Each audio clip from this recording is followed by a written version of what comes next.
What's up guys, this is Ronnie. Welcome back to our channel Total Technology. This is tutorial 6 and today's topic will be how to read and append multiple text file from a directory using Python. So the objective is that, for example, you are having multiple CSV or text file within one folder or inside a folder.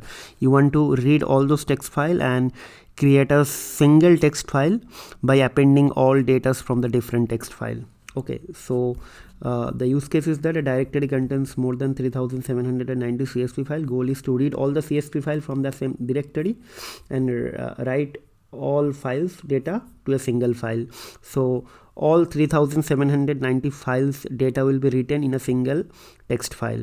There are two things. You have to first search the text file from the directory. After that you have to read, and after that you have to append. So for that actually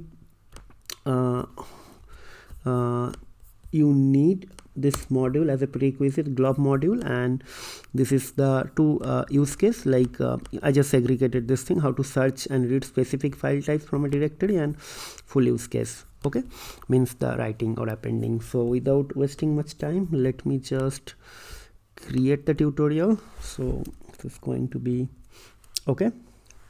So tutorial 6 going to be read and append from multiple CSV files to a single file. Okay, so first I'll be going to import all the necessary modules. Okay, so what I discussed just now, that I need one special module called glob. So maybe in the earlier classes I have already seen how to use glob, but in this tutorial we'll be going to see it. And again, so import glob. I may have some other as well, OS, and let's IO. Okay, three things. So first thing first, we'll be going to read the file first. Okay, how to read the file. Okay, so first of all, let's create cd equals to get os dot get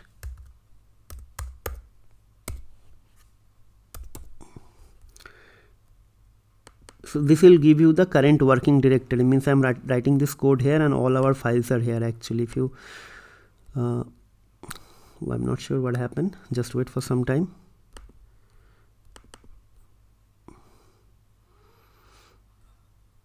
Let me refresh.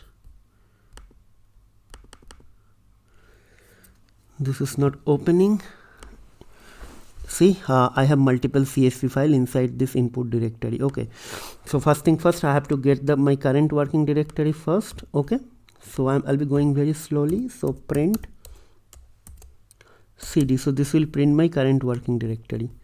See, I'm actually in this directory automation. Now I have to go to their input. Okay, so what I have to do, cd equals to cd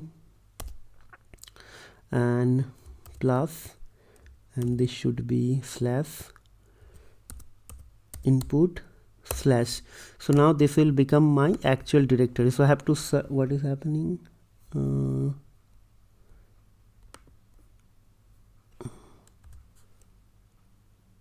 believe like this.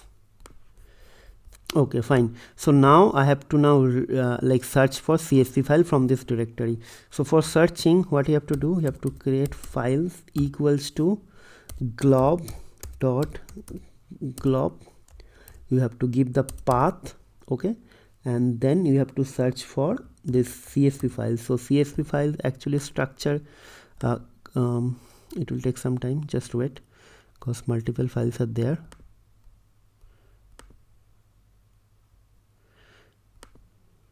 See, so it will end with .csv. Add before dot, it could be anything. So what I'll do, so it should be star dot csv. So let's search this thing. Terminated. So it printed. So maybe I can print this thing, so it will going to be like list with all the file name will be there. It will be going to return a list with all file names. Okay, so if I print this thing, see I got all the files, see I got everything. Okay, so you can get the length of the files like this from here. Actually see 3790. so I got my file list. Now my objective is to create another complete like output file, and all the data will be printed written inside that file.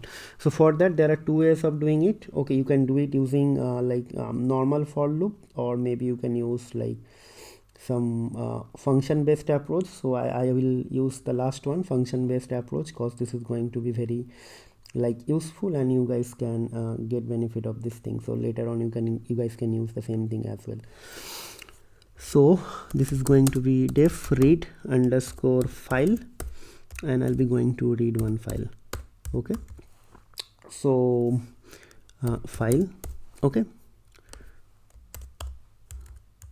like this. Okay, so what will happen here? So first I have to open the file with io.open. okay, this is going to be file, then not file, this is file actually. Okay, and it will be open as a read mode. Okay, and the encoding will be UTF-8. so this is going to be constant always. Like if you know this sort of things and you are doing proper practice, this is not going to like you're not going to forget this thing. That is why I said always do some practice.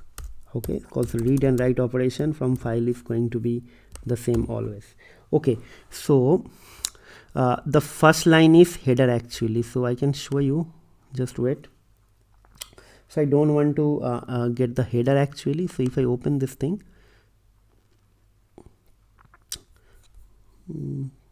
what is this? So the first line is header. Actually this is some restaurant data. Okay, so the first line is header. I don't want to read that header actually, so that is why this is going to be data equals to data dot split, as it is going to be split with new line.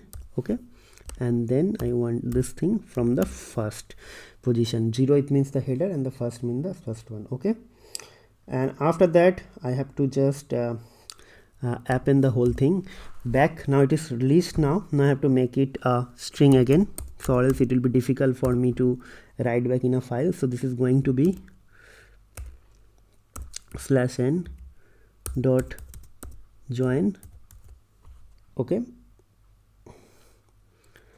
and what will be inside? Okay, row for row in data. Okay, so I'm actually converting this string into like list into string, and then I'll be going to write back inside a file with io.open. Okay, so this is going to be open in like append mode. So output dot CSV. Okay, and it will be open in this mode, and after that encoding equals to UTF-8 as F2. Okay, so we can write F1 dot close.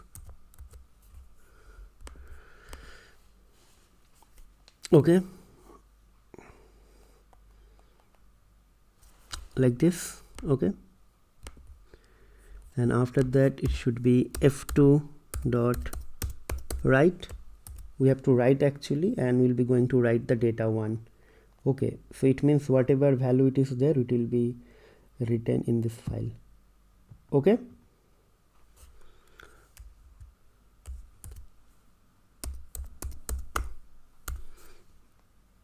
that's it. I think you can close it later on as well. So F2 dot close.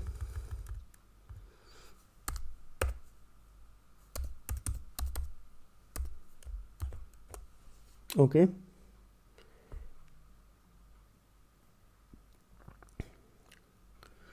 to just close. Now I can close this thing here as well. Okay, so f1 dot close, you can close here. So the function is ready actually. So I'll be going to pass one file name, it will going to read, and then it will going to write. So now the thing is that I have multiple files, so how to like actually deal with that? So for that thing you can create for I in range length of files. Okay, and multiple time this function will be called. So read underscore file, and every time you have to call files I, right? And let's create another import with time. So I'll calculate the time, so it should not take much time. Okay, okay, so what we'll do now, start equals to time dot perf counter, and I'll just keep a track of the end of this thing. So end of this thing actually here, just did a mistake, it should be read, so it will be end. Okay,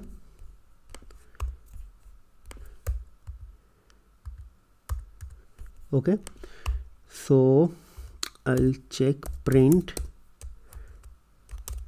just create a f string actually, time taken, and this will be like this, and inside that we'll be doing going to do our operation. So this is like same thing, we'll be going to apply the round like last tutorial, and this like I'll going to minus between int n and this thing. Okay, so it will be going to round and end minus start. Okay, and 2 like this. Okay, that's it. So let's run this thing. So we'll get an output file here with all this thing. So okay, that's it. So hopefully I'm not doing any mistake. Okay, let's run this thing, let's see. I did a mistake. Okay, fine, so it is running now. So see, it took 2.92 seconds actually. Okay, so if I refresh this thing here, see I got this output CSV. Let me open this thing. See, every line I got this thing.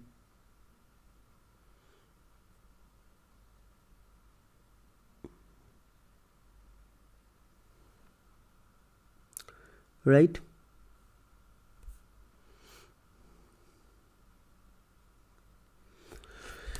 see multiple files are getting appended, multiple files data are actually getting appended, and I got this many rows. Okay, so this is nice actually, and it took like 2.92 seconds. Okay, there is not much scope to improve, but if it is required you can use like multi-threading, like whatever we discussed in the last tutorial. Okay, so I can show you how to achieve that as well, so it will be easier for all of you guys to understand. Okay, so first thing, let me copy this thing, because this is one of our like objective is read actually.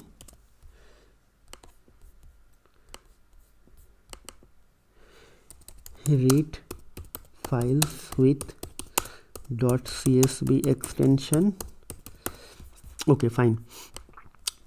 Now as I told you, here you are using this thing, but if you want to use don't want to use loop, you can use multi-threading. But as I told you, the time taken is only 2.92 seconds, and there is not much like scope for IO. I think if I use multi-threading, this is going to take some more time. Maybe I'm not correct, but maybe this is my assumption. So let me just import that module. Import concurrent dot futures. Okay, this is done. So let's try this thing with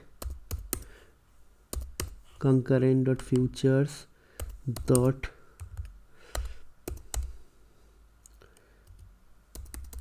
thread pool executor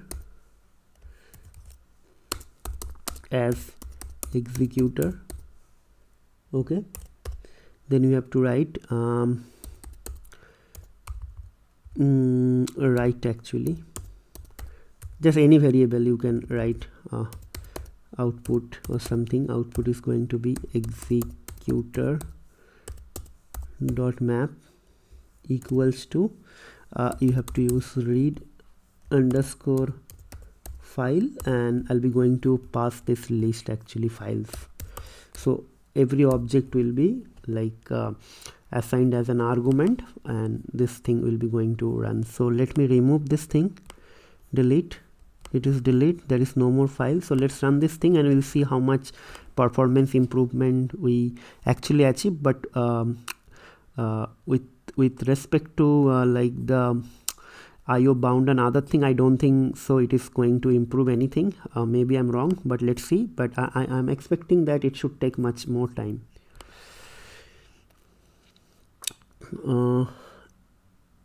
Okay, so I'm getting some error because I'm just thinking this end is not defined, because by mistake I put this thing also commented. So let's run this thing. Okay, so it's actually improved.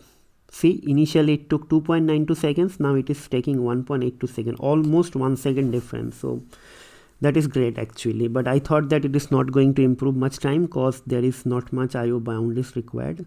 But see, we are able to like improve 1 second for 3000 file. But in real life scenarios, like when you are going to deal with big data pipelines, there the file count will be millions. So for 3000 file, if you are able to gain 1 second for 3 million file, you will be probably going to gain like 1000 times. So or 1000 into maybe 1000 times or 100 times, and 100 into 1 second is 100 seconds difference will be there, maybe 2 or 3 minute difference if you see.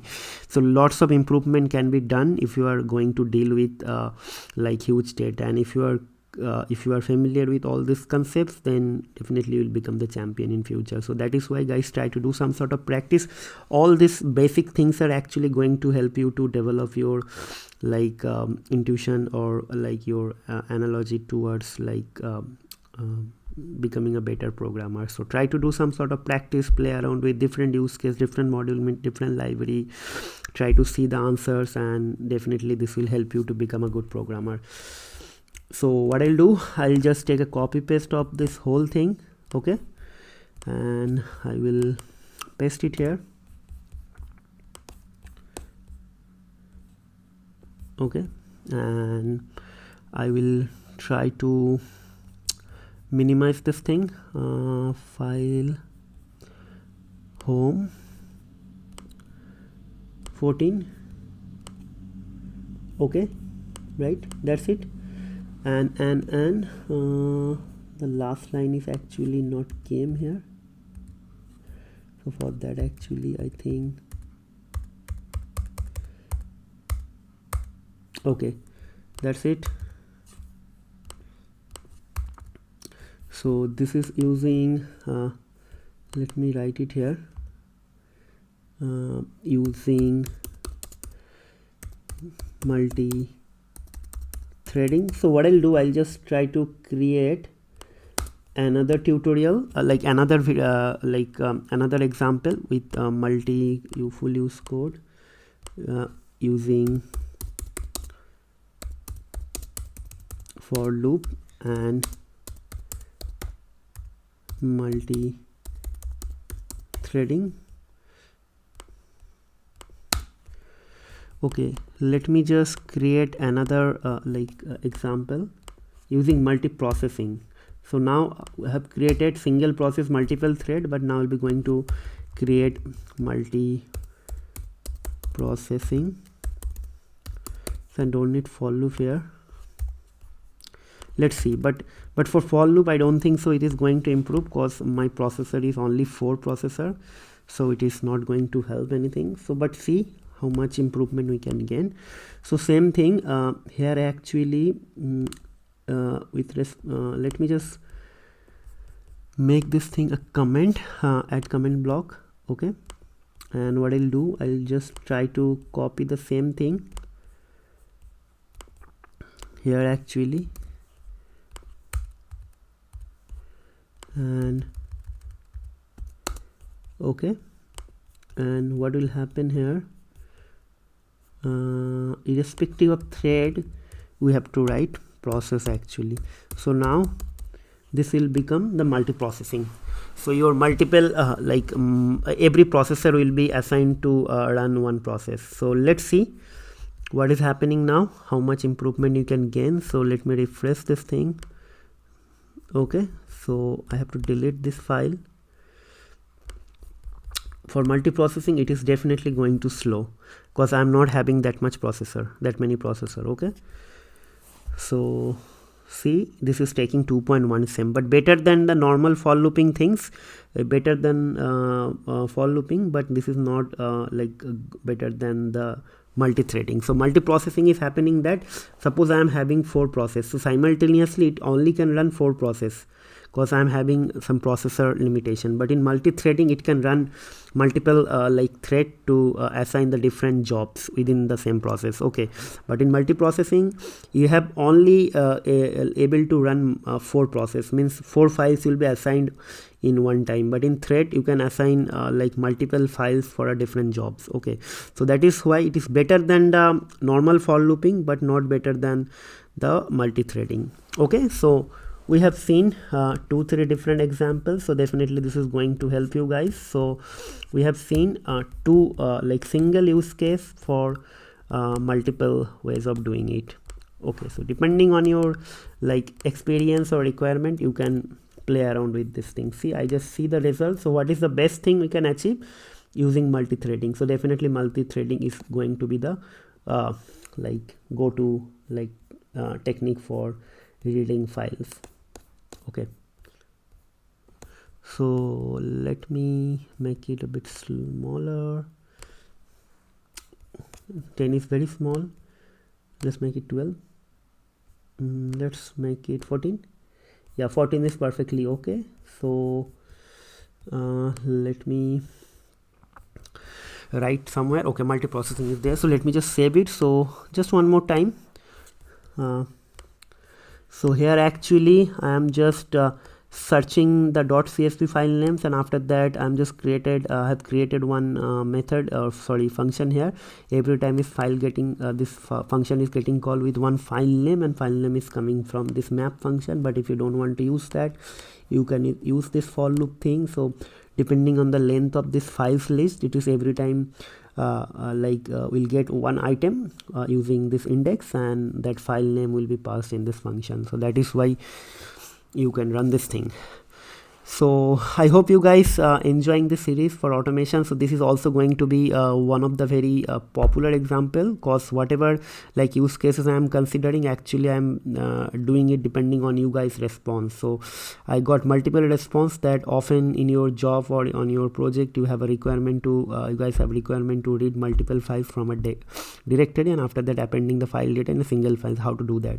So that is why I just took this example and created this tutorial. This is also actually for me also very common example. I also often do this thing in my project or for my client work. Okay, so that's it guys.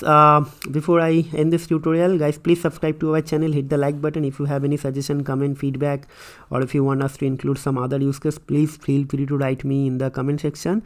And if someone is watching our video for the first time, please hit the bell icon and subscribe to our channel so you should not miss any notification from the next time. And thank you very much for all the Udemy students for purchasing this course. It is actually helping me a lot and also encouraging me to create some more contents for all of you. And Same thing, whenever in doubt, clarification or feedback required, please write me via Udemy. I will always available there to help you. So that's it guys, we'll see you in the next video. Till then, take care, goodbye and have a nice day.